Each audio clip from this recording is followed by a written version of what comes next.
弟兄姐妹，大家平安。平安。感谢主，今天是88节，也是我们教会的生日，45周年的生日。我们要一起敬拜神，一起向上帝感恩。我们先默祷，预备心，我们就要来开始今天第2堂的礼拜。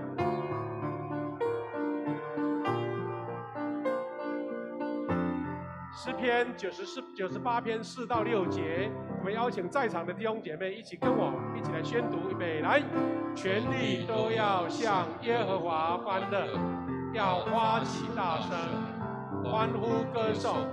要用琴歌颂耶和华，用琴和诗歌的声音歌颂他，用号和角声在大君王耶和华面前欢呼。哈利路亚！感谢主，我们是要在上帝的殿一起欢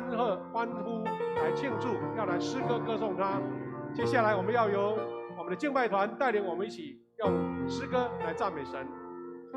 各位弟兄姐妹，大家平安。平安。很高兴能够在线上，我们一同来敬拜神。在天灾、瘟疫、战乱的时代，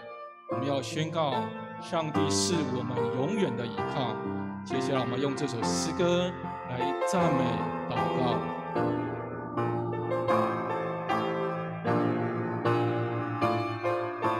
你是我永远的依靠，是我永远的依靠，坚守信心来宣告，我真是经历你全能的力量，唯有你是我永远的依靠，坚守信心来宣告，当我来全心敬拜，神迹就在乎。是的，主耶稣，你是我永远的依靠，哈利路亚。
坚守信心来宣告。当我来全心敬拜，神迹就在不远前方。这时候我们邀请我们弟兄姐妹在线上一同来祷告。我们首先也为我们富强教会献上感恩的祷告，为过去上帝45年所行一切奇妙的恩典与祝福，也为我们所有优秀的牧者还属灵的前辈所为我们带来的祝福，也为教会能够持续走在上帝的旨意中，成为上帝所喜悦的教会来祷告。我们这时候一起开口来祷告，所以说谢谢赞美。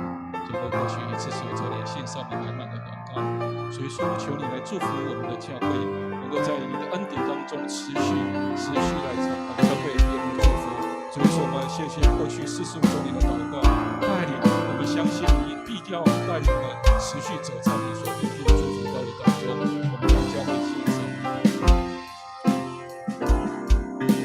接下来我们也为我们教会所有的父亲来祷告，今天是父亲节，也为我们所有的弟兄祷告，让我们的父亲成为子女的尊荣，并成为子女的榜样与祝福。也祝福我们所有的父亲有健康的身体、喜乐的心灵和丰盛的生命。愿神兴起更多的弟兄渴慕神、敬拜神、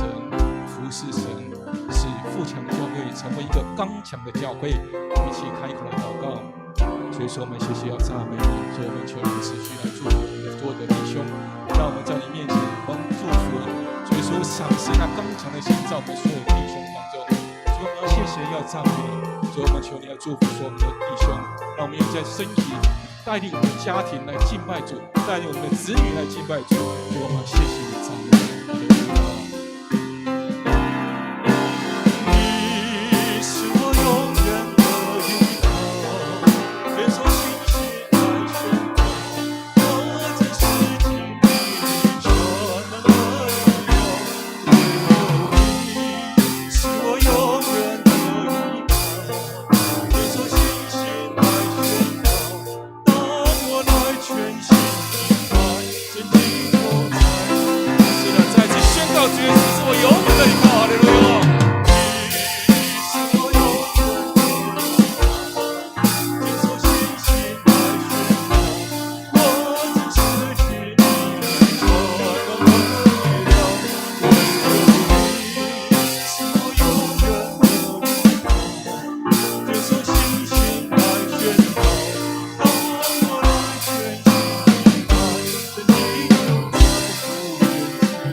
持续的供应跟施打，以我们台湾的国际关系而安全，以及为我们的总统、我们所有首长来带动，一起开口来祷告。所以说，我们谢谢赞美主，求我们将疫情也在手中，所以说我们求你这样帮助，让我们的疫情怎么脱离？主啊，求你的安全来保守我们台湾。在你面前，台湾是蒙祝福的，让我们的总统、让我们所有首长有智慧来带领我们，来保守我们台湾所有的国际关系在你面前得到平安。主啊，我们谢谢要赞美你，将一切恩惠献上的祷告，使我们感谢赞美，谢谢要赞美。我们一起也为我们今天的聚会来祷告，求神让我们每一位弟兄姐妹，不管你在现场在线上，让我们都有一个谦卑受教的心，求圣灵恩膏夏牧师用神的话语来喂养我们，来激励我们，也求神医治的灵、安慰的灵临到每一位弟兄需要的弟兄姐妹的身上。我们一起开口来祷告。所以说我们谢谢要赞美你，求你让我们有个谦卑受教的心。主啊，求你的恩膏我们在你面前所有领受的。主耶稣，我们要谢谢要赞美你，哈利路亚，感谢赞美你。主，让我们今天的聚会成一个充满恩典的聚会，让医治的能力、安慰的灵进到每个弟兄姐妹身上，让我们今天得到祝福，来改变我们生命，重新来得力。所以我们要献上感谢，你来祝福富强教会，也透过过去优秀、现在优秀的牧者和许多属灵的前辈来成为我们生命的祝福。在这不确定的时代当中，变化常常超越我们的计划，但我们相信你必与我们同在。你是我们的力量，是我们心中的一切盼望，是我们的诗歌，也是我们的拯救。主，你必带领我们战胜仇敌，我们要用诗歌歌颂，宣告你得胜的日子就要来临。奉耶稣基督名祷告，阿们。哈利路亚。今天是耶和华所定的日子，也是神祝福我们每个弟兄的日子。我们一起起立来高唱，赞美主耶稣。这是耶和华所定日子，神的儿女当欢呼喜乐。耶和华已战胜仇敌，战胜仇敌，全地大声欢呼。这是耶和华所定日子，神的儿女当欢呼喜乐。耶和华已战胜仇敌，战胜仇敌，全地大声欢呼。耶和华是我力量，我心中一切的盼望。耶和华是我的诗歌，又是我的拯救。神之名行走全地，把好消息宣告你的名，高举得胜的旌旗，我们称谢你。你是我，哈利路亚。这是耶和华所定日子，神的儿女当欢呼喜乐。耶和华已战胜仇敌，战胜仇敌，全地大声欢呼。这是耶和华所定日子，神的儿女当欢呼喜乐。耶和华已战胜仇敌，战胜仇敌，全地大声欢呼。耶和华是我力量，我心中一切的盼望。耶和华是我的资格，又是我的拯救。神之名行走全地，把好消息宣告你的名，高举得胜的旌旗，我们称谢你。你是我神，耶和华是我力量，我心中一切的盼望。耶和华是我的诗歌，又是我的拯救。神之名行走全地，把好消息宣告你的名，高举得胜的旌旗，我们称谢你。再次宣告，耶和华是我的力量，哈利路亚。耶和华是我力量，我心中主耶稣，你是我的盼望，哈利路亚。是我的诗歌，又是我的拯救。神之名行走全地，把好消息宣告你的名，高举得胜的旌旗，我们称谢你。你是我神，高举得胜的旌旗，我们称谢你。你是我神，哈利路亚！主耶稣，我们感谢赞美你，你得胜的日子已经来临了。主，我们感谢你，赞美你。是的，主耶稣，你是得胜的君王，是习在、今在、永在的神。天上地下都一同来敬拜你，将一切的荣耀、颂赞都归给你。哈利路亚！主全能的神，你的作为何等奇妙，万事之王，你的道路公义真实，昔在今在永在，荣耀尊贵圣洁神羔羊，万有归拜。主作王，直到永远。神在，神在，神在，神在，唯有你是配得尊荣与赞美，荣耀，荣耀，荣耀，荣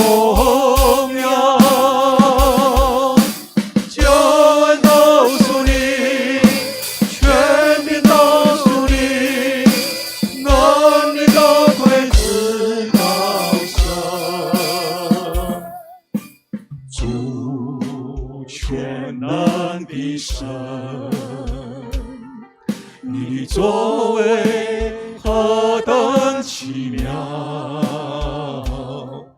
万事之王，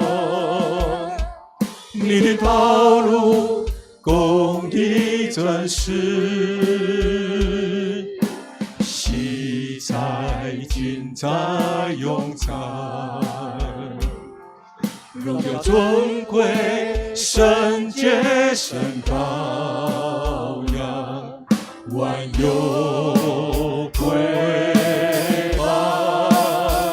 是的，主你作王，要直到永永远远。哈利路亚！神在，神在，神在，神在，唯有你是配得尊荣誉赞美，荣耀，荣耀，荣耀，荣耀，救恩都属你。权柄都属你，能力都归至高神。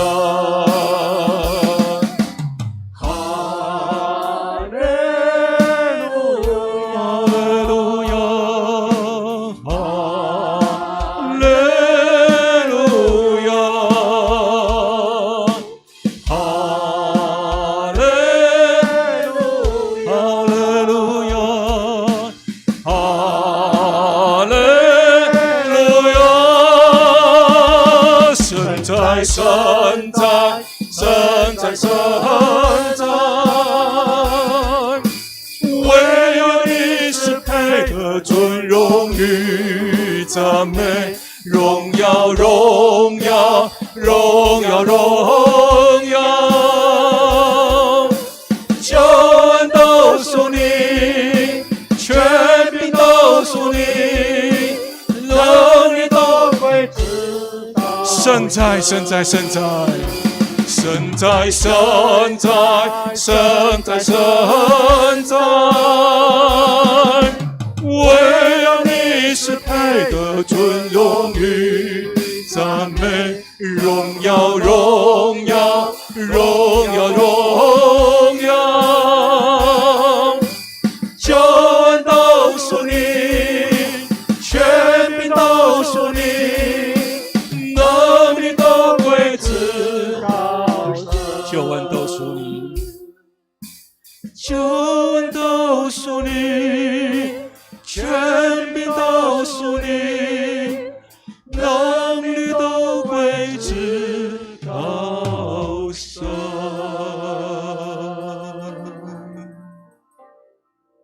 救恩都是属于你的，权柄都是属于你的，能力都要归给至高我们尊敬的神。主啊，我们要感谢你，我们要赞美你，因为你是我们可以依靠的避难所，是我们的力量，是我们的帮助。我们今天来到你的圣殿，来敬拜你，来赞美你，因为你是配得我们尊崇的神。主啊，我们要献上一切的感谢跟赞美在你的面前。神啊，愿你的灵浇灌在我们当中，帮助我们认识这位独一的真神，也帮助我们能够回应神你的呼召。还有要感谢你，让我们可以在礼拜天的早晨来到圣殿，我们用我们的诗歌，用我们的心灵，用我们的诚实来敬拜你。愿神帮助我们，让我们专一的心志来仰望你。主啊，我们这个时候也特别为台湾的疫情来献上祷告，感谢你保守我们没有受到大的灾害，让我们台湾的疫情可以得到一些控制跟缓和。我们要感谢你的恩待跟怜悯，主啊，求你帮助我们医治我们这块土地，让政府官员跟医疗的防疫人员有更多的智慧跟能力，能够让这个病毒得到完全的消灭跟控制。特别在最近我们大雨的关系，让台湾各地有淹水，有一些灾害，求神这个时候的帮助我们，也鼓励安慰我们，让我们各地方受到灾情的可以快快的恢复，让我们可以得到完全的平安。主啊，特别在农历7月，许多的百姓受到民俗鬼神的捆绑，心灵充满了害怕，求神赐下足够的平安给我们，并让我们所有的基督徒能够为台湾守望祷告，让我们有能力来散布宣扬平安的福音。Amen。再让台湾这个地区的百姓，因为我们基督徒，因为我们的教会的关系，让他们的心灵得到安慰，得到鼓励，得到平安。主啊，今天是我们教会设教45周年，感谢上帝在45年前设立富祥教会，让我们可以在这间教会得到喂养，得到建造。这45年来，你的荣耀彰显在这个教会，使教会成为许多人的祝福，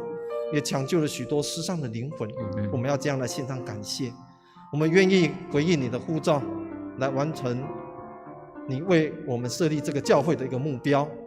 请你赐下更多的能力在我们教会，赐下人才在我们教会，兴起我们成为荣耀神的一个器皿，让这个教会的将来的荣耀大过于现在的荣耀。让你的名高举在这个社区，在这个城市。还都要我们献上感谢，献上赞美。特别今天也是父亲节，祝福所有的父亲能有主所赐的能力跟智慧，身心灵得以健康跟平安，可以成为每个家庭的祝福，可以成为一个祝福人的一个父亲。主啊，我们这个时候求圣灵降临在我们当中，开我们的眼睛，开我们的耳朵，赶走一切不专心的灵，让我们用一颗渴慕的心来到你的面前，透过今天的敬拜，透过牧师所分享的，开我们的眼界，看见新的意象，看见新神为我们预备的道路。求圣灵浇灌在我们当中，让我们今天的敬拜成为荣耀神的一个敬拜。还要感谢你，赞美你。主啊，我们这个时候要用主教导我们的主祷文一直来祷告。我们在天上的父，愿人都尊你的名为圣。愿你的国降临，愿你的旨意行在地上，如同行在天上。我们日用的饮食，今日赐给我们，免我们的债，如同我们免了人的债，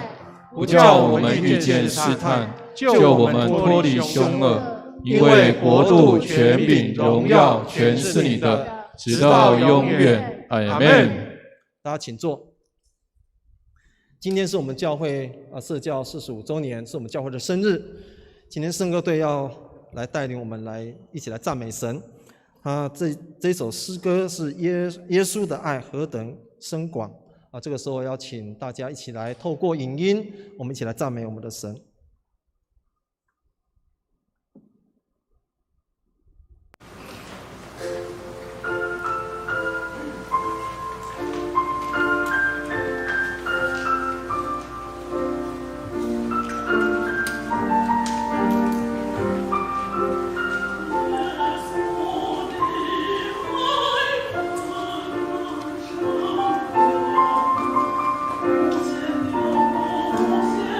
我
这个时候，我们一起来看今天的经文。今天经文总共有2个地方哈，一个是在诗篇48篇的第9节到第14节，一个是在提摩太前书第4章第11节到第15节。我们一起来齐声来念诗篇48篇第9节到第14节。预备来，上帝啊，在你的圣殿里，我们默念你永恒的爱，普世的人都颂赞你，你的名传遍天下，你用正义统治。愿锡安欢喜，愿犹大的诚意快乐，因为你的审判公正。你们要绕着锡安山走，数一数它的城楼。你们要查看它的城堡垒，好向后代述说，这位上帝永永远远是我们的上帝，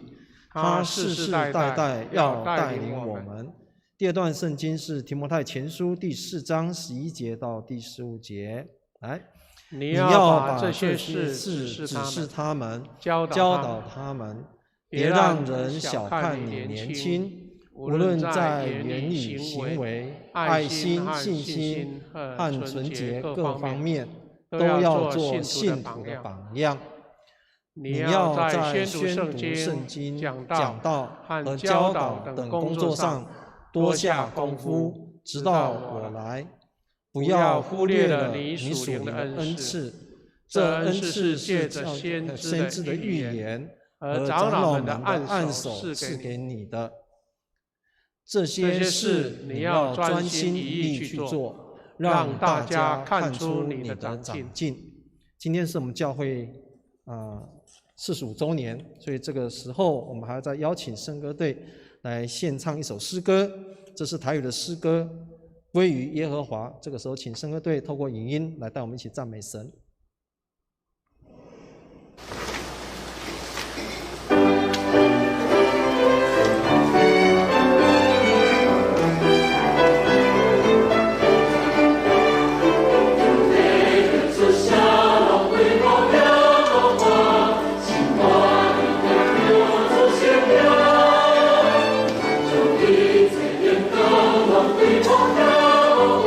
因为耶稣的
富强教会生日快乐！我们一起鼓掌，把一些荣耀归给我们的神。赞美神哈！那今天是我们教会45周年的一个社教45周年，是一个值得庆贺的日子。早上牧师要用这个主殿荣耀世代传续来勉励我们，这个时候我们邀请夏牧师来勉励。对。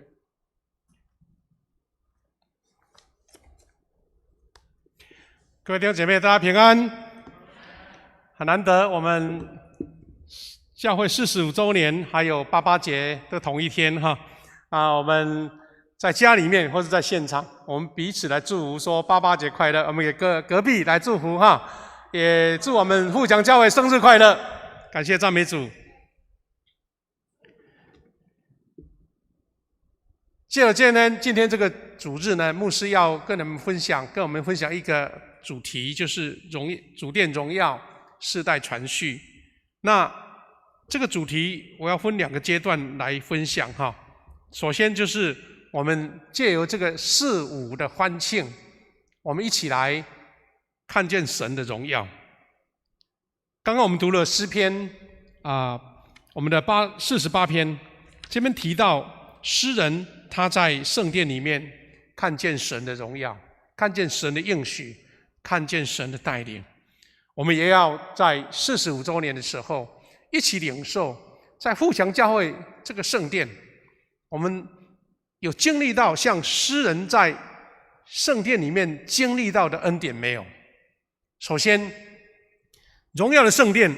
它彰显了上帝的权柄，他的恩典，以及他慈爱的引领。所以诗人在这段经文里面说，我们要在上帝的圣殿中想念他永恒的慈爱。各位弟兄姐妹，我们都知道，早期当摩西带领以色列人出埃及的时候，他们没有一个中心点，他们要敬拜神，没有一个象征，一个目标，所以神就设立了会幕，让这些百姓在空旷的旷野当中，知道在会幕当中有神美好的祝福在里面。所以这个也是圣殿的一个起头了哈。那诗人在圣殿里面，他就是这样的提醒我们，我们是要在圣殿当中想念他的慈爱。当圣殿在我们的心中的时候，也仍然如此。第二个，上帝用正义来统治，用审判，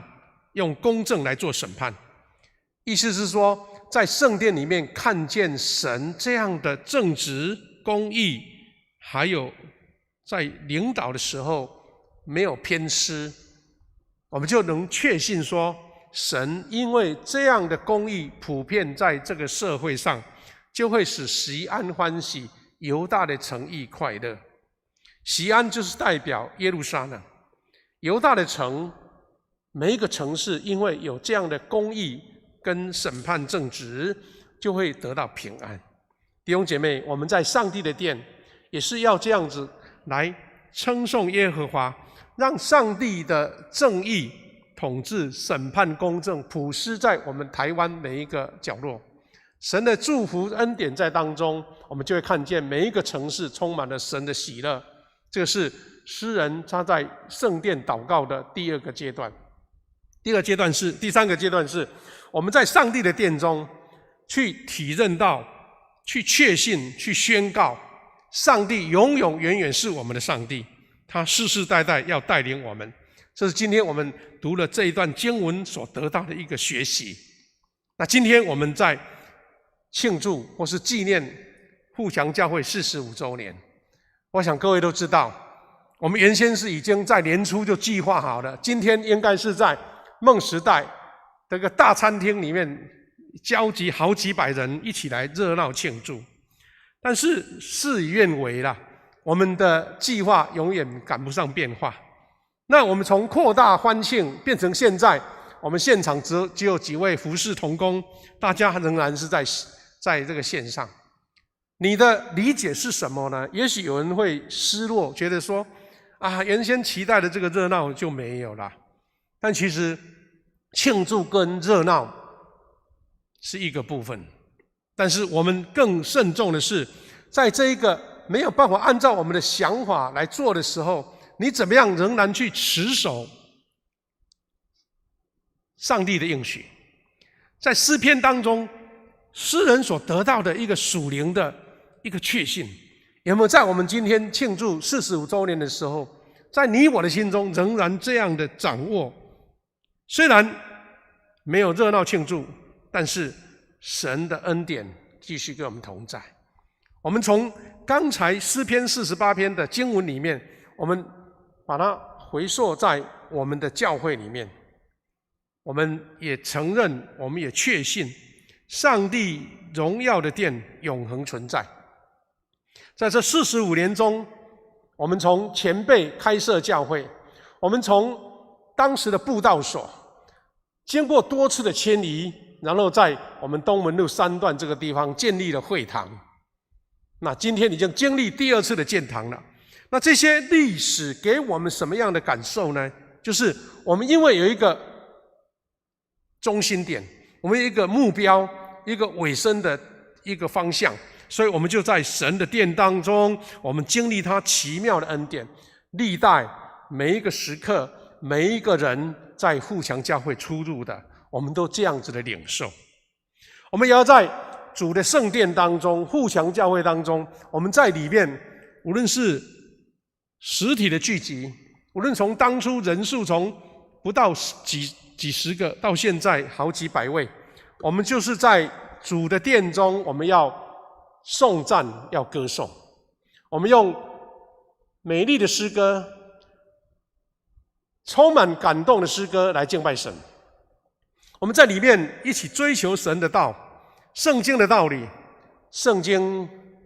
神的话语栽种滋润在我们心中。我们在这个神的殿宇当中，我们同心祷告，开口祈求。你我每一个人发出的声音，我们心中的意念，在神看来都是这么样的慎重，那么样的看重。所以一个神的殿不是一个外在的形式，或是多少人聚集，而是看到在里面的人，他们怎么样同心聚集，他们怎么样开口欢唱，他们怎么样同心祈求，他们怎样认真追求神的道。这个神的荣耀在这个殿中就越发的显大。更重要的是，我们在神的殿中一起分享经历过神的神迹，很多医治的神迹，很多从无到有的神迹，很多我们走到困境绝境的时候，神给我们开路的神迹。感谢神，在富强的圣殿当中，我们一起经历了。也同样在这个神的殿宇里面，因为是一群神的恩典的子民的聚集，所以在这个荣耀的主的殿，我们互相彼此亲爱，彼此关怀，彼此扶持。我们可能有各种不同背景的弟兄姐妹，有说台语的，有说华语的，有年轻的，有年老的，有男女老幼。但是因为同样在主的爱里面，我们彼此关怀，彼此扶持，我们在里面一起欢乐，经历过许许多多难忘的回忆。我们也看见在我们的会众当中，有遇到哀哭的，遇到伤心的，遇到许多艰难事情的，我们也一起同哀哭，同扶持，同安慰。那这是圣殿，神的殿给我们带来力量的原因。还有我们在主的殿中，在圣殿里面，我们积极的门训操练，彼此栽培，怎么样成为一个神所喜悦的门徒，而不是来这边聚个会那就结束了。我们是在这边要承受神的使命，神的呼召，神的命令，我们热情来传扬福音，我们是奋力来抢救灵魂。换句话说，这个圣殿，这个教会是一个操练的场所，是一个培育精兵的场所。我们是为了要见证神的恩典。前几天呢，台湾的史学界在纪念一位，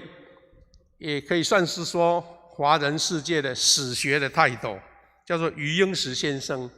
他在8月1号91岁过世了，在美国。那很多人在写文章纪念这位史学大家，有人认为说他是20世纪后半期全部华文世界一个难得超越的一个巅峰了。他的史学研究，特别是在华人的历史里面的研究，非常非常的著名哈，甚至在美国，而且他的人格受到很多人的尊敬。然后他就曾经说过一句话，他说：“我在哪里，中国文化就在哪里。”一看的人会觉得说：“哎，他是不是非常的有点太骄傲？”不是，是因为我们说学贯东西啦，通过这个史册。从中国的史册里面去发掘了中国士大夫的精神，就是我们是个士人士的士。他说这个士的精神呢，贯穿了整个各个朝代。虽然有政治的变化，虽然有一个朝代的变化，有外族的统治，但是因为中国人的士的精神，让这个国家一直传续。这不在于朝代的变化。他因为这样的研究，他就认为说，我在哪里，中国文化在哪里，就是一种自我的一个确认，说我要把中国文化最精确的精神放在他身上。所以这个史学大家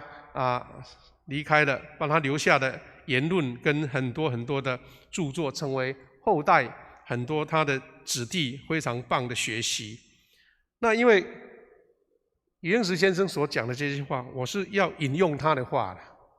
就是一起跟我们富强教会的弟兄姐妹勉励，我们是否仍然有这样的确信？富强人要宣告荣耀的宣告说：我在哪里，主殿的荣耀、富强的精神就在哪里。你就带着我们教会一个宣告，一个荣耀神的一个精神，在每一个地方，因为有你的存在，神的恩典就跟着你。也愿上帝主殿的荣耀、富强的精神，成为每一个富强人的观念秩序。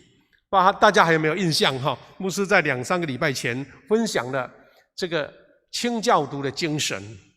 很多传承了宗教改革、加尔文神学，就是我们长老教会的一个传承的系统里面，一切荣耀归给上帝。我们所做的每一件事情是为了荣耀神而做。第二个是要遵从圣经的教导，是圣经最高的权威。那这些成为很多国家，他们认为我们要用这样子成为我们一个生命的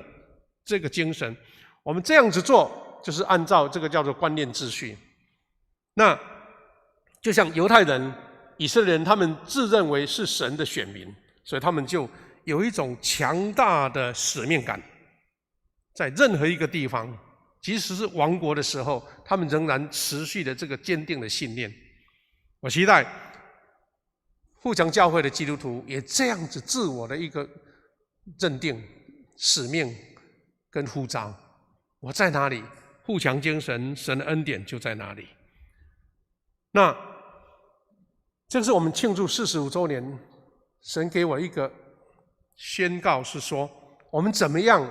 在这个圣殿当中，让神的荣耀更加的扩大。我们怎么样传承这个荣耀？另外一个主题是，在45年的时候，我也期待我们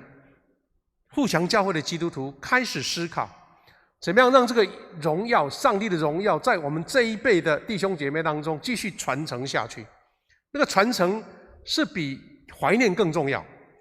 去发挥更大的荣耀是神给我们继续的使命。那么是要分享一下最近这2-3个礼拜，大家最热门的是东京奥运东京奥运。那我不知道在弟兄姐妹当中有没有跟牧师一样那么喜欢看这些运动的节目也许有些人叫做一日球迷啦但很多人是很关注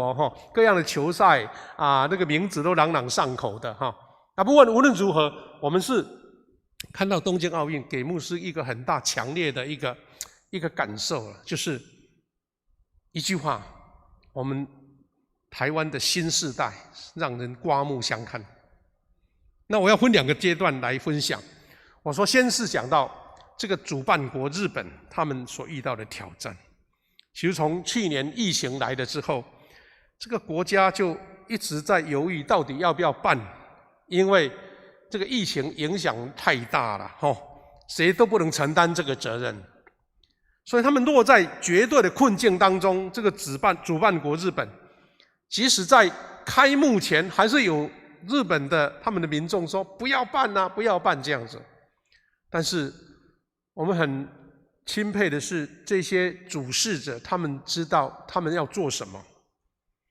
不要办最省事，对不对？就不用办了嘛，钱亏一亏，以后再赚回来就好了。但是显然他们没有想到那么浅的事，他们竟然在绝对的一面倒的一个反对声中，突破艰难，成功的举办这一届的东京奥运。今天晚上就要闭幕了，竟然办成了一个没有观众的奥运。那因为我们台湾跟日本没什么时差啦，所以他们每一个精彩的节目，我们台湾都能看得到。第二个是我们这一届的代表队真的表现太亮眼了，让我们天天都有欢喜的事情，天天都有感动的事情。甚至听说这段期间那个药房的那个胃酸药，就是生意很好，因为大家看的紧张的不得了这样子原来日本这个国家10几年前才经历过311大地震，所以他们当初申办奥运，其实就是要振奋整个国家的精神。我们怎么样从废墟当中走出来，借着这个奥运能够重振日本人的心。但没想到，就一切准备妥当的时候，世纪大问题又来了。所以日本他们的国家、他们的主政者、他们奥运的这一群人，他们知道没办是最省事了，但是他们就是在这个艰难的环境当中，他们要突破逆境，要这一个成功的奥运会能够振奋人心，那就是他们所要的。那所以在这一次的奥运会当中，很多 logo 我们都非常的印象深刻不过我要从他们一个小细节当中一起分享。什么事呢？就是他们在这一次的奥运会，那些得奖牌的，在台上除了挂上他们的奖牌以外，就是有他们的胜利花束。那牧师对花其实也不懂什么多，但是我至少看得见那一束花非常的漂亮，有很漂亮的向日葵，有配衬的这些花朵。那看起来设计者他们当然做得很漂亮，不过原来它里面我们说有洋葱有故事。那这些花朵每一束都是精心设计的，而且他们还设计让它不会很快就凋萎掉。因为有时候奥运会他们不想送花，因为送花就是会环保的问题花会谢掉，但是他们就设计的让它能够持续开花很多天这些就是它的花束。不过这些花束它所表扬出来的精神才是我们要看的。这个胜利的花束的故事是因为要彰显夺牌选手的荣耀，但是更重要是为了表达日本走出311大地震、东北大地震的这个伤痛及阴霾，他们要传达日本浴火重生的希望，还有对选手的祝福。那一束花竟然充满了那么多的故事那这个胜利花束呢，他们东京奥委会呢就敲定，不仅要制作胜利花束，而且所有大部分的花材就是要从311大地震的地区的花材。所以这个日本花卉振兴协会很早就设计好了，他们为东京奥运以及最近又要举办的一个所谓残障奥运叫帕奥，制作了5000束胜利花束。这些花束怎么来呢？原来这些花束是包括了大地震最严重地区的福岛县，他们的洋桔梗跟黄金，也有宫城县的向日葵，还有岩手县的龙胆，以及东京都的一叶兰。那懂花的人就知道，这一束花里面包含了这么多从灾区里面这些农夫重新振作起来所栽种的花。福岛县的洋桔梗是优雅的淡绿色花朵，得以在这片土地持续的开放。宫城县的向日葵在3.1大地震中，一群失去儿女的父母他们所栽种的，借由这些花朵，向日葵充满了阳光的向日葵，在纪念这一群失去孩子，寄托他们对孩子的追思，满满的思念。还有岩手县的龙胆是沉稳美丽的蓝色花朵，和这次东京奥运的 logo 相互呼应。那所以那束花里面满满的这些故事，所以每一个拿到那束花的人，是代表了日本他们要重新走出伤痛的精神。其中还有他们的一个叫我们所谓的幸运吉祥物就是所谓的东京奥运的 TOWA 一个象征娃娃放在那个花束的那个握把那边那是代表什么？代表未来的希望了，未来的希望。所以呢，一束小小的花，那就看见了这样的花，就是感受到日本人他们这个努力，为了这束花，在这个胜利的选手里面，充满了满满的祝福。感谢主。那我们这些奥运的精神，我们回到我们所为的台湾的代表队感觉上哇，让我们更加的一个感受深刻，就是因为我们台湾的代表队表现得太亮眼了。我们得了12个奖牌，是从有史以来没有那么多，而且金牌两面那我们从这些代表队看见了一个台湾人从来没有的一个新的特质啦。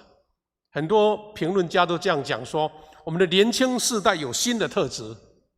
他们充满了乐观跟自信，他们勇敢无惧，而且他们谦虚，赢得友谊。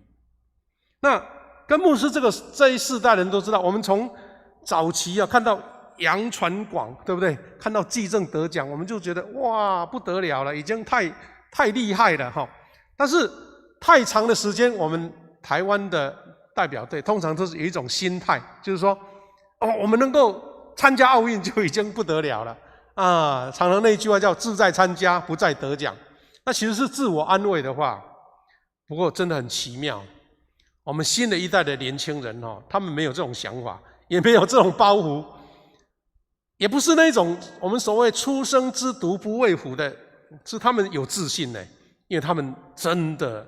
有这个能力。所以呢，我们看到这一群代表队，他们自信满满。我们的代表队里面有世界球后是最顶尖的，虽然他比赛差一点输掉了，但是大家看得血脉纷张，因为太精彩了，都是世界顶尖的。这个戴资颖他在打球的时候，全部的人，全世界人都是注意观看，因为变成艺术家了。所以不是以前我们参加了得不得奖不管，是真的是在顶尖的。这群年轻人呢，坚韧不屈，逆境超越，他们丢弃了传统的包袱，他们面对世界强国都没有什么畏惧感，因为他们充满了喜乐，充满了乐观。所以呢，我们可以讲一句话说，以前曾经台湾传承一句话说，剩下的就是我们的事了，剩下的就是我们的事。换句话说，台湾未来就是交代在年轻人这一代手中，他们不再是所谓的像是软弱的一群，或是关在温室里面，不是。原来台湾这一次的代表队呢，背后有一群强大的团队，那是以前没有过的。我们都知道台湾的这个体育一直积弱不振，是因为里面的人事啦，那些训练呢都不大上轨道。不过这一次所透露来的讯息是，每一个冠军或是得奖的背后，都是有一个团队在那边帮助。我们不只是有新的观念的教练，还包括有一个医疗的团队，还有包括有心理学家怎么样调试他们。就是这样子陪伴他们成长。所以呢，我们这次的代表队，台湾被世界看见。所以在这次疫情之下，我们以为啊，就是很沉闷，对不对？因为这2-3个礼拜有这样的奥运会的激励人心，让我们几乎忘了说，原来现在在疫情当中了，大家能够甘心乐意的看见这一群年轻人美好的表现，其实也让我们台湾的各阶层的同胞，大家都更加的团结跟乐观的未来。换句话说，从去年到疫情现在，台湾不只是在产业上想让全世界看见台湾的做口罩帮助别人或是我们所谓的股票成长那么快我们的护国神山所谓的那个台积电这样的全世界的人都需要那种重要性，那种感受，台湾人都感受到。那这一次是透过运动，大家喜欢的运动这样成长过来。从这些那么热闹的运动当中，有几项让我感受很深，也让我们一起来学习。第一个是像这个羽球男双第一场就失败了，他们以为是要收拾包袱回家的，不过他的教练就告诉他说，既然你们已经掉到地狱了，就从地狱爬出来吧。然后这2位我们所谓的林洋配啦，或是什么王林配，他们2个人是一场一场的克服了，打败世界顶尖的高手，到最后拿到冠军，让人家感受到说，这群年轻人根本不会一下子就泄气了。我们也看到一个高尔夫球选手潘正崇，他第一天打的时候是40-50名根本就不可能进到那一个得胜圈，但是他一天一天爬，一天一天爬，从最后竟然爬到前3名。在最后一天的时候，他竟然跟7、8位全世界最顶尖的高手，包括什么高尔夫球球王，他竟然打上了第3名。很多人就觉得说，这个台湾人的精神太棒了，从不放弃的走出来。我们也还看到一个更让我们感动的事，是在桌球3代的传承。这个传承呢，是看见一个最老的代表叫做庄智渊，他已经40岁了。不过最年轻的这位让人家非常亮眼、全世界惊艳的林昀儒，他才19岁。那看到这个3个团队呢，他们传承的精神像这种老前辈在跟后辈传承这种战场的知识，彼此交接，让人家心里非常的感动。那这个传承让我们看见，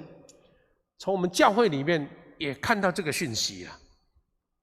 有人把它画了一个漫画前辈传承给后辈。我们还看到陪伴成长的重要，就在体操得了银牌的教练，他从小的时候就培养他了，在幼稚园的时候就看上他，然后陪伴他15年。那这是得到银牌之后，他跟教练拥抱的一个感动的画面。有人也同样把他画了这一个漫画上面那一张就刚刚那个影像，但下面这张是小孩子的时候，这位教练就不放弃，一直陪伴着他15年，成为一个世界的高手。他如果能够再稍微努力一点，冠军就是他的。那弟兄姐妹，牧师分享这些，也许你有很喜欢的运动不一定比牧师看得少了。不过这些让我感受到，我们在庆祝45周年的时候，这一群可爱的年轻人给我们什么样的信号呢？第一个是他们都走出了台湾人那一种没有自信的那种经历了。年轻人他们不只是草莓族，而且是能独当一面的，而且充满了自信，挫折不害怕。所以不要叫人小看你年轻，这是我们今年庆祝45周年牧师的一个看见。保罗对年轻人的呼召是说，不可叫人小看你年轻，总要在言语、行为、爱心、信心、清洁上都做信徒的榜样。他还说，你要在宣读圣经、讲道和教导上多下功夫，然后不要忽略你的属灵的恩赐，要专心一意去做，让大家看出你的长进。换句话说，在这一个奥运会，我们所得到的一个启发，年轻人他站出来说，靠我了，这一代我来承担。我们也同样在呼吁，在这个45周年的时候，我们每一位年轻人，你有没有像这群奥运的英雄说，是的，教会的棒子我接下来了，我愿意承担这个责任。我们都知道，在奥运会后半段呢，最热门的就是一些比赛运动，跑步400公尺、100公尺、200公尺，还有一个接棒的。我们看到这一群全世界顶尖的高手，他们站在那个接棒的线上，当后面那个前面那棒要交给后面这棒，他就先跑，而且要正确的把棒子交给他，不然的话，你跑得再快，棒子掉了就失去分数了。我们教会也是这样子，我们遇到一个传承的时候，互相教会的世代传承，我们新世代的兴起就是迫在眉睫了。我记得在4年前，牧师跟谢牧师一起回来我们互相教会来侍奉的时候，我就跟我们的长老、我们的领袖说，我们如果这个时候再回来，能够帮助什么？我们觉得最大的意义是，我们一起来寻找新的一代，更优秀的一代，能够独当一面的一代，能够传承使命的一代，能够承担起互相教会下一代的任务的青年人，他们能够愿意接棒。这接棒有2个层面，一个是我们发掘领袖，发掘青年领袖；第二个，我们愿意交棒，要愿意成全。那更重要的是，我们所有的年轻人愿意在神面前说，是的，责任已经放在我们身上，我愿意一起来承担。不然再怎么优秀，他不愿意承担，那只是一种空话，没有办法达到效果。所以我们从冬奥台湾队的特质是怎么样呢？世代传承能够独当一面，那我们就是要安排，让我们的年轻人有舞台，勇敢承担责任。我们要期待青年领袖的兴起。各位弟兄姐妹，今天我们也在庆祝父亲节，我们期待是每一个爸爸都期待他的儿女是比他更强的，是比他更优秀的，是比他更能承担责任的。从来没一个父亲想说啊，你就在我的下面成长就好，你不能超过我。没有一个做爸爸的，除非他的头脑坏掉了。今天我们教会的同工，我期待每一个人心中都有几个名单说，这个年轻人很优秀，要给他机会，要给他操练的机会，要给他承担责任的机会，让他们站上舞台。一旦有舞台，他们就表现得比我们预期的好太多，就像这一群奥运会的年轻人一样。各位弟兄姐妹，我们期待我们教会的长辈愿意呵护、爱心培育青年的门徒来成长，陪他们成长，就像那位体操教练一样，一路默默陪伴这位体操选手15年，成全交棒，世代传续。我们不用太多的担忧了。也许我们这一代所用的语言怎么样赞美主，我们很习惯了。但当年轻人用他们的方式，用他们的音乐，用他们的表达方法，我们就给他们成全说，对了，只要你们觉得这个是能荣耀神的，我们就乐观其成，用他们的语言继续来传扬上帝圣殿的荣耀。我想这个是在这一次刚好45周年又碰到奥运，给我们一些启发。愿神的赐福恩典也同样在我们富祥教会当中，看见这群年轻人的成长，他们愿意承担起这个责任。弟兄姐妹，我们要在会后的时候有家庭祭坛或是小组，我们可以分享周报里面所讨论的课题哈。那牧师要邀请大家一起来做一个公祷才结束。亲爱的父神，感谢你，我们看到45周年不是一个结束，而是看到一个新的乐观的盼望的开始。从这一次奥运会给我们很多的启发，看到这一群可爱的年轻人他们美好的表现，我们也在主面前祷告，神啊，求你预备我们富强教会新一代的年轻领袖，他们没有包袱，他们也没有限制，而是因为神给他们智慧、能力、信心，愿意操练，愿意努力，然后承担责任。感谢主，也求你赐福每一位爸爸在父亲节的时候领受这样的祝福，身心灵都有神的恩典，成为神喜悦的爸爸。每一个弟兄都能承担神给他们托付的责任。主啊，我们也继续为疫情平安的祷告，感谢你，经过3个多月，台湾的疫情能够往好的方向走。我们期待有一天我们都能够自由的出入，一起来圣殿来敬拜你。我们为同胞接受疫苗的接种能够很顺利、很好的适应，也为警消人员、医护人员还有疫情指挥中心他们的操作能够很顺利、很成功来祷告。也求主保守我们台湾同胞在这一次疫情的时候，大家更同心，不是彼此攻击，而是彼此成全、彼此祝福，大家配合疫情来控制，让它很顺利来消除。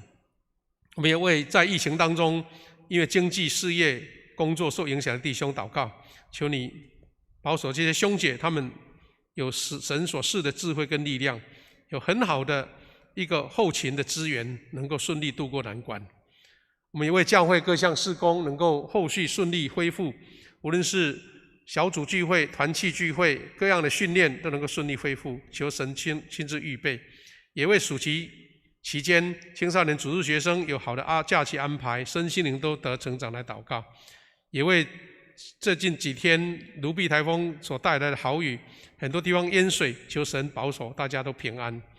我们也为病痛中无论在医院在家里疗养的弟兄姐妹祷告，求你赐下你的医治，让他们得到真正的康复。感谢主，求你赐福在这个风雨当中，弟兄姐妹平常出入都有神的保护，一切都顺利，都平安。在你面前献上感谢祷告，奉耶稣的名祈求，阿们。各位弟兄姐妹，牧师要做一个报告之前呢，今天是父亲节所以我们要播放有小朋友录的一个祝福爸爸父亲节一个影片一起跟每一位爸爸来庆祝。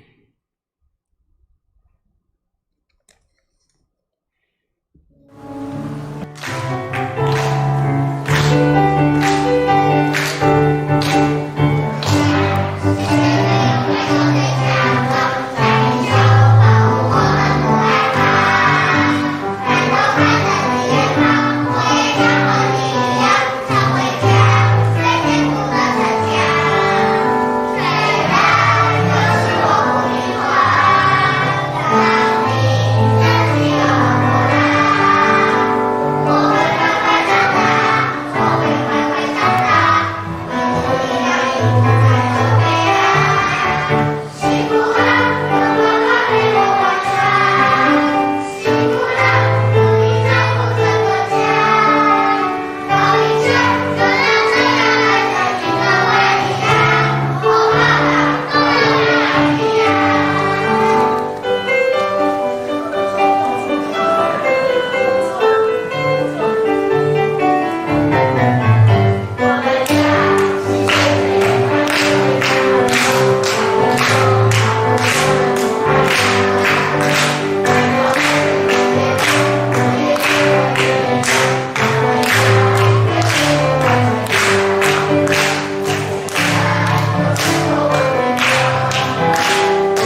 我的爸爸好帅气，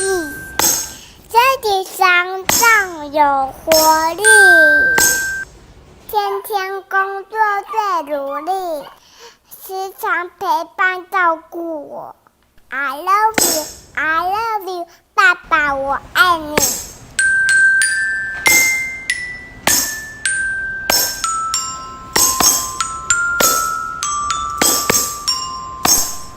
我的爸爸好帅气，身体强壮有活力，天天工作最努力，时常陪伴照顾我。I love you, I love you， 爸爸我爱你。我的爸爸好帅气，身体强壮有活力，天天工作最努力，时常陪伴照顾我。I love you, I love you， 爸爸我爱你。爸爸我爱你，阿公我爱你，外公我爱你，江父爸爸我爱你。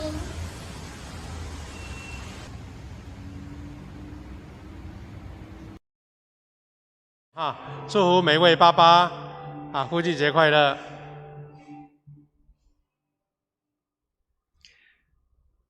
弟兄姐妹，在结束前，牧师做几个这个消息的报告，我们要来做结束就是我们的疫情通报呢，我们中央疾管局还是宣布说，要到23号才二级的管制了那对我们教会来讲，主要是我们有向民政局来申请从下个礼拜开始，有开放99个人来聚会，因为就是我们教会的场地，它符合它的规定，能够99人，不然本来是50人政府还没有开放，但是我们可以申请99人，所以期待我们下个礼拜呢，我们小会优先邀请长职，还有各单位的首长、侍奉同工，还有2个部分的人，我们欢迎他们过来。也许他们没有看到网络因为他们没有办法参加网络聚会，他们没有这个手机或是电脑。第二个是有些弟兄他可能要来奉献或是来看看老朋友啦他们愿意来的，可以先打个招呼说，在99人以下，我们都可以来参加。从下个礼拜开始那其他的会友我们可以在家里面继续线上聚会。第三个是我们今日是本会社教45周年跟父亲节感恩主日啦。那是因为疫情的关系，我们只能在线上一起来感恩，一起来祝福我们的父亲节庆祝跟礼物也没办法发给大家抱歉那再来是我们父亲节，我们刚刚用主日学的小朋友的录影来献诗，来祝福每一位爸妈身心灵都平安喜乐。我们原先的圣餐洗礼就延后，我们的周年大聚餐也往后延希望能够顺利举行要不然我们就是要延到以后有机会再来办的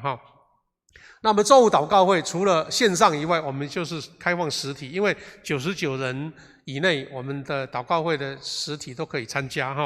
我们主日学是在主日上午的10点15分有线上的课程。另外，我们本周3的门徒学校课程就要恢复了，还有3课没有上完的，我们的弟兄姐妹请记得从这个礼拜3开始恢复上课因为小型的聚会我们都已经开放了。另外，我们松联团契也预定在周6的聚会就正式开始恢复我们要先由我们的子兰执事来做见证所以在9点半，因为在3楼的空间比较不够了，所以我们会请我们的松联长辈来礼拜堂，这样的话空间大一点，我们就可以合乎规定再来是下主日我们要开小会，我们请小会员预备在第2堂礼拜之后一起来开会。第5个还是希望我们弟兄姐妹，你有线上聚会的，我们除了网络流量统计以外，你有实体有参与的，比如说我开的这个电脑或是这个 iPad 或是手机有3个人5个人报上来，我们要做一个统计成以后的记录那我们也恭喜我们教会的柯玉成弟兄还有吴崇宁姐妹他们夫妇他们最近成立了嘉禾联合治疗所啊，专门做复健的医疗的工作啊。昨天已经正式开幕了哈。我们欢迎弟兄姐妹，如果关心我们的亲友当中有人遇到了在中风的初期哈，又很有效的复健，就可以恢复健康，那可以介绍他们的地址哈，在周报里面都有哈。我们也祝贺玉成兄跟崇宁姐妹他们夫妇这个嘉联联合治疗所，用这样跟大家报告。所以下个礼拜我们就开放99个人哈如果天气好，我们希望我们都能够好好使用这个规范的99人以下一起来聚会。我们最后把时间交给我们的寿荣长老。我们这个时候一起来奉献。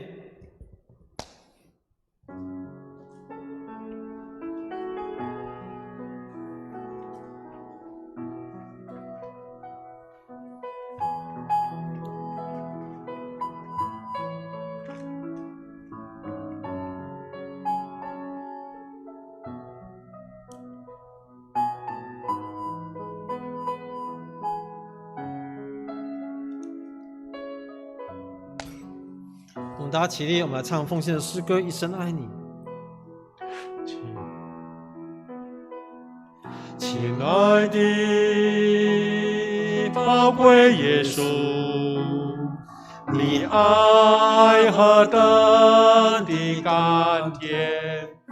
我的心深深被你吸引。爱你是我的喜乐，一生爱你，一生敬拜你，一生爱你，一生荣耀你，一生奉献，一生不回头，一生爱你，跟随你。大家请坐。我们这时候我们来念这个礼拜的周报后面的一个金句。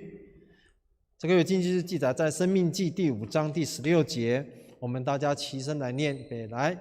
当照耶和华你上帝所吩咐的孝敬父母，使你得福，并使你的日子在耶和华你上帝所赐你的地上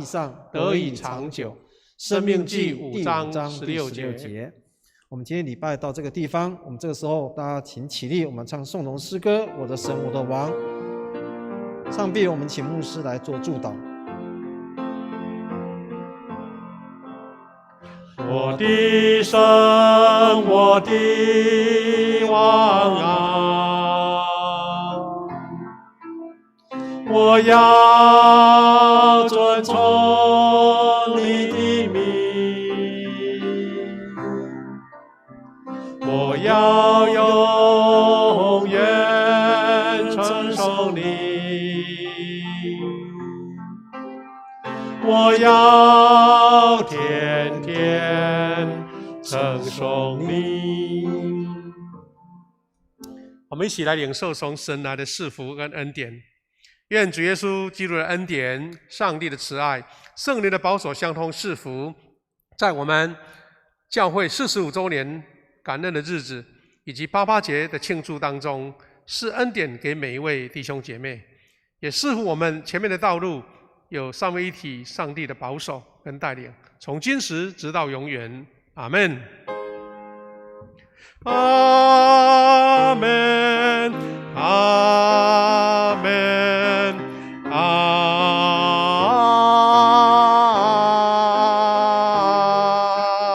们。弟兄姐妹，我们请坐，彼此祝福，愿神恩典跟你们同在，莫祷必会。